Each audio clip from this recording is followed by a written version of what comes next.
자, 거룩한 주일입니다. 우리 마음의 무릎을 꿇어 하나님께 예배드리겠습니다. 다 같이 사도신경으로 우리의 신앙을 고백합니다.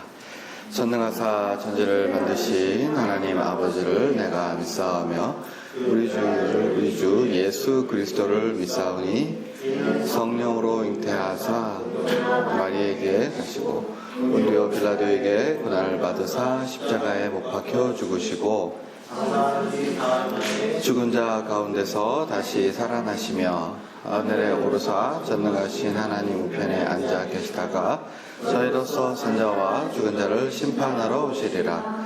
성령을 믿사오며 거룩한 공예와 서로 교통하는 것과 죄를 사하여 주시는 것과 몸이 다시 사는 것과 영원히 사는 것을 믿사옵나이다. 아멘. 사랑의 아버지 하나님, 그 부활의 능력을 의지하여 이렇게 모였습니다. 주의 이름을 기억하고 그의 이름을 기념하는 우리들에게 주께서 자비와 은혜를 베풀어 주시기를 원합니다. 이 시간에 주께서 부활의 능력으로 우리에게 덧입혀 주옵소서. 감사드리며 살아계신 예수님의 이름 받들어 기도하옵나이다. 아멘. 찬양하죠.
오늘 같이 은혜를 나눌 하나님 말씀은 골로새서 3장 3절에서 4절 2절입니다. 이는 너희가 죽었고 너희 생명이 그리스도와 함께 하나님 안에 감추어졌음이라. 우리 생명이신 그리스도께서 나타나실 그때에 너희도 그와 함께 영광 중에 나타나리라. 아멘. 우리가 매주일 외우는 사도신경에서는 죽으시고 장사한 지 3일 만에 죽은 자 가운데서 살아나셨다, 이렇게 고백을 하죠. 날로 계산합니다. 3일 만에. 물론 시간으로 계산할 수 있습니다. 예수님께서는 금요일 날 오후 3시에 운명하셨고 주일 새벽에 아직 이제 밝지 않았을 때에 부활하셨습니다. 그러니까 시간으로 따져보면요, 24 곱하기 9 곱하기 한 4-5시간 이 정도 하면 시간으로 따지면 37시간이나 38시간 정도 될 거고요. 우리의 계산법으로는 이틀입니다. 그리고 이제 유대 관습, 당시의 관습으로 하면 3일 되고요. 그러니까 시간으로 따지거나 아니면 계산법에 따라서 이틀, 3일 이렇게 좀 다를 수는 있는데, 그러나 어떻게 따지느냐가 중요한 것이 아니라 죽으시고 부활하신 그 사실 자체가 우리에게 대단히 의미가 있는데, 뭡니까? 예수님께서 죽으심을 따라서 우리도 죽었고, 예수님께서 부활하심을 따라서 우리도 부활했다. 그러니까 예수님 죽으시고 부활하신 것이 남의 일이 아니라 우리 자신이 예수님과 함께 죽고 다시 살아났다, 그런 의미가 있는 거죠.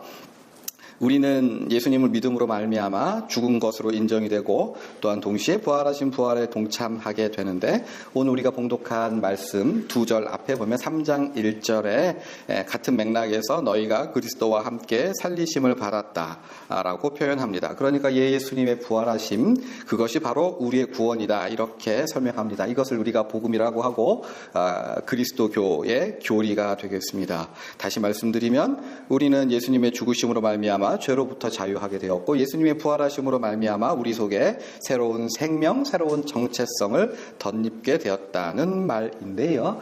그런데 오늘 우리가 봉독한 말씀 본문에는 이 부활을 조금 독특하게 표현하고 있습니다. 제가 다시 읽어볼게요. 너희가 죽었고 너희의 생명이 그리스도와 함께 하나님 안에 감추어졌습니다. 우리의 부활을 뭐라고요? 감추어졌대요. 누구와 함께? 예수님과 함께 우리의 생명이 어디에? 하나님 안에 감추어졌다라고 되게 독특한 표현을 썼어요. 감추어졌다에 해당하는 헬라어를 찾아보면 사전에는 2가지 의미로 우리에게 알려주고 있습니다. 첫 번째, 안 보인다는 의미입니다. 감추어졌으니까 안 보이겠죠. 두 번째, 하나님 안에 감추어졌으니 그것은 누구도 빼앗거나 훼손하거나 어떻게 할 수 없을 정도로 완전하게, 온전하게, 확실하게 보존되어 있다라고 하는 의미입니다. 그러니까 우리가 이 땅에서 살아가는 동안 하나님의 품 안에 있는 예수님도 안 보이고, 우리의 정체성, 우리의 생명도 드러나거나 보이지 않는다는 의미가 됩니다. 물론 우리의 예수님과 우리의 생명은 하나님 안에 감추어져 있기 때문에 확실하고 분명하게 보존될 거고, 마지막 날 예수님께서 이 땅에 다시 올 때 우리는 그 영광의 광채 속에서 예수님을 새로운 몸으로, 새로운 정체성 가운데 전혀 세속과 물들지 않는 완전한 모습으로 예수님을 맞이하게 되겠습니다만, 그러나 그것이 확실함과 별개로 지금은 우리의 생명, 우리 예수님 아무것도 보이지 않는다는 말입니다. 이게 문제예요. 뭐가요? 예수님도 안 보이고 우리의 생명도, 우리의 정체성도 이 땅 가운데 구현되거나 보이거나 잡히지 않는다는 말입니다. 이 말은 다른 말로 하면 눈에 보이는 이 땅의 문제들이 우리가 보는 전부일 거라는 것. 이 세상을 살아가는 우리들에게는, 우리 속에는 참으로 하늘에 있는 속사람이, 새로운 정체성이 완전히 구현되지 않는다는 의미입니다. 다른 말로 하면 이 말을 골로새서는 이어지는 구절에서 적나라하게 열거하고 있어요. 우리가 예수님도 보지 못하고 우리가 새로운 생명을 완전히 우리 속에 이제 자리 잡지 못했기 때문에 우리는 무엇에 사로잡힙니까? 5절에 보면 음란과 부정과 사욕과 악한 정욕과 탐심에 의해 사로잡힌 바 될 수 있다. 그거를 다른 말로 8절 9절에서는 더욱 적나라하게 분함과 노여움과 악의와 비방과 입에 부끄러운 말, 그리고 거짓말. 우리는 분함과 노여움과 악의와 비방과 부끄러운 말들과 같은 문제에 노출되어 있다. 우리가 받는다는 것 정도가 아니라 우리 속에서 분함과 노여움과 악의와 비방과 부끄러운 말들을 쏟아낼 수 있다 라고 현실적인 이야기를 하고 있어요. 그리고 바로 이어서 골로새서 3장에서는 그 반대에 있는 것, 하늘에 속한 것, 우리 정체성에 참으로 어울리는 것이 무엇인지도 열거하고 있습니다. 그게 길게 12절에서 17절에 여러 가지로 표현되는데 간단하게 정리하면 긍휼, 자비, 겸손, 온유, 오래 참음, 용서, 사랑, 감사, 찬양 등입니다. 성령의 열매들이죠. 사랑과 희락과 화평과 오래 참음과 자비와 양성과 충성과 온유와 절제 같은 것들입니다. 여기까지 이 원리를 설명한 바울은 그리고 나서 이어서 아내와 남편, 자녀와 부모 그리고 직장인들에 대한 권면으로 들어갑니다. 그래서 얘기하죠. 아내들아, 니네는 어쩌고 저쩌고 해라. 남편들아, 이렇게 하렴. 종들아, 이렇게 하렴. 아버지들아, 아들들아, 딸들아, 이렇게 이야기를 하고 있어요. 여기까지 논리의 흐름을 파악하셨을까요? 우리들이 일상을 살아갈 땐 예수님이 결코 보이지 않고 사람만 보이고요. 그리고 그 가운데 살아가는 우리는 하늘에 속한 사람이 아니라 누구로? 자연인으로서 다른 사람, 예수 안 믿는 사람들과 그반 다르지 않는 똑같은 혈과 육을 가진 사람으로서 그렇게 살아갑니다. 그래서 여러분, 예수님이 안 보이는 자연인으로서 그래서 우리의 가정, 우리의 직장, 우리의 일상이란 어떻게 되기 쉬우냐? 정욕과 탐심과 분함과 노여움과 악의와 입에 부끄러운 말과 거짓말을 뱉어내서 다른 사람을 찌르고 아프게 하는 삶의 공간이 되기 쉽습니다.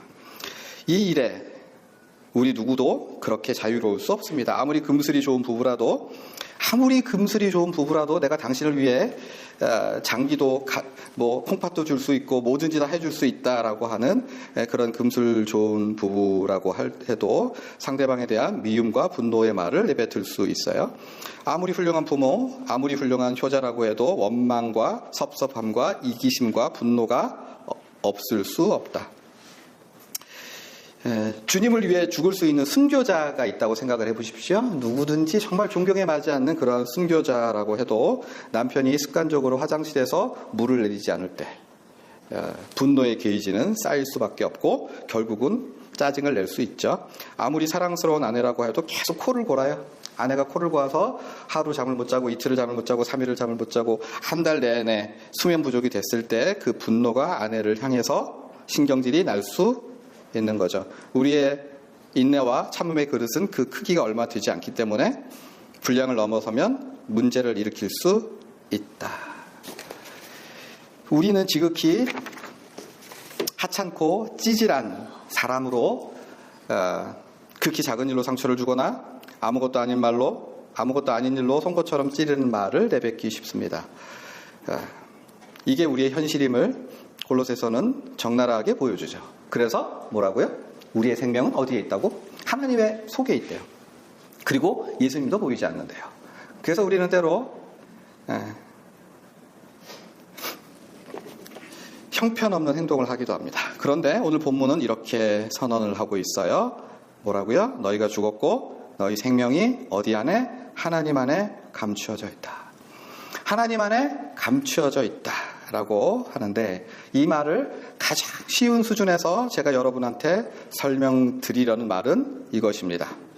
이 말씀은 정확하게 우리가 생각하는 것보다 우리가 일상으로 살아가는 그 형편없는 그 모습이 우리의 본질, 우리의 정체성이 아니라 우리는 그것보다도 훨씬 더 괜찮은 사람, 훌륭한 사람이라고 선언해주고 있는 거죠. 지금 눈에 보이는 너와 그리고 눈에 보이는 그 사람은 본래 그런 사람이 아니다. 너는 말이지 그런 사람이 아니야. 네가 지금 못 보고 몰라서 그렇게 엉터리로 행동하는데 실상 너는 긍휼과 자비와 겸손과 온유와 오래 참음과 용서와 사랑을 가지고 있는 예수님과 같은 사람이라고 선언하는 겁니다. 그것이 하늘에 있는 너의 정체성, 너의 생명이라고 선언하고 있는 거죠. 지금 네가 좀 더러운 옷을 입고 냄새나는 옷을 입고 있을 뿐이지 너 자체는 예수님의 부활과 함께 고귀하고 깨끗하고 훌륭한 사람이고 향기가 나는 사람이라고 설명하고 있습니다.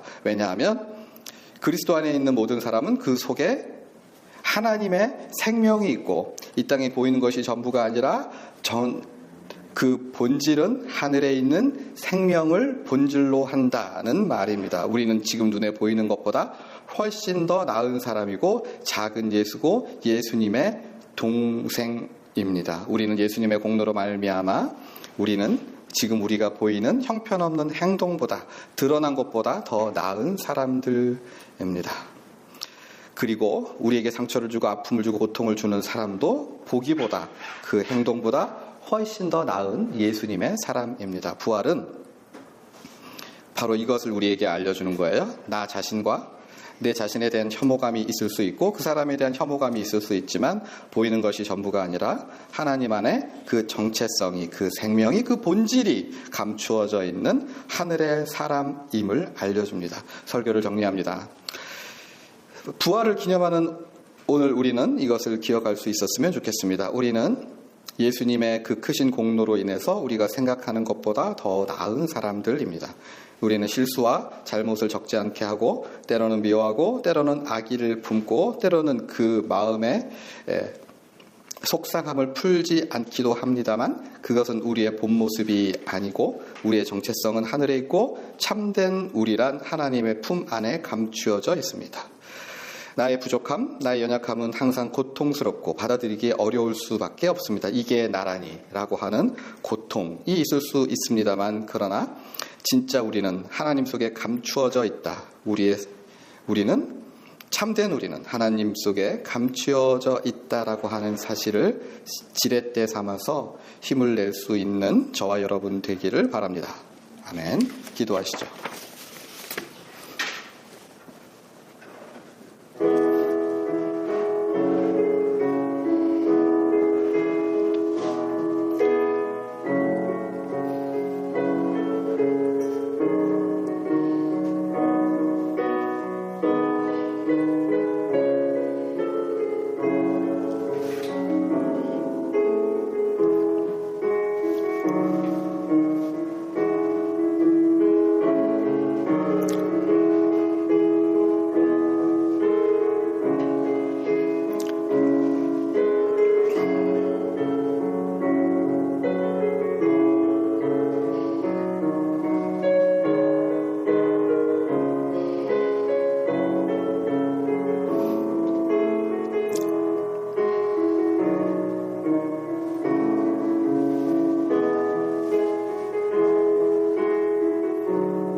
아버지 하나님, 우리는 주님의 부활의 생명을 덧입은 사람으로서 주께서는 우리를 고귀하고 존귀하게 삼으셨사오니 우리가 일상을 살아가는 가운데 비루하고 초라한 모습이 있을지라도 그것을 우리가 하나님을 바라보면서 잘 뿌리치고 하나님의 자녀답게 이 세상을 승리하며 당당하게 살아낼 수 있도록 힘을 허락하여 주옵소서. 이 시간 함께 예배드린 모든 성도들 머리 위에 주께서 안수하여 주시고 주께서 평안과 기쁨과 소망으로 충만케 하여 주옵소서. 감사드리며 살아계신 예수님의 이름 받들어 기도하옵나이다. 아멘. 하늘에 계신 우리 아버지여, 이름이 거룩히 여김을 받으시오며 나라가 임하시오며 뜻이 하늘에서 이루어진 것 같이 땅에서도 이루어지이다. 오늘 우리에게 일용할 양식을 주시옵고 우리가 우리에게 죄 지은 자를 사하여 준 것 같이 우리의 죄를 사하여 주시옵고 우리를 시험에 들게 하지 마시옵고 다만 악에서 구하시옵소서. 나라와 권세와 영광이 아버지께 영원히 있사옵나이다. 아멘. 아멘.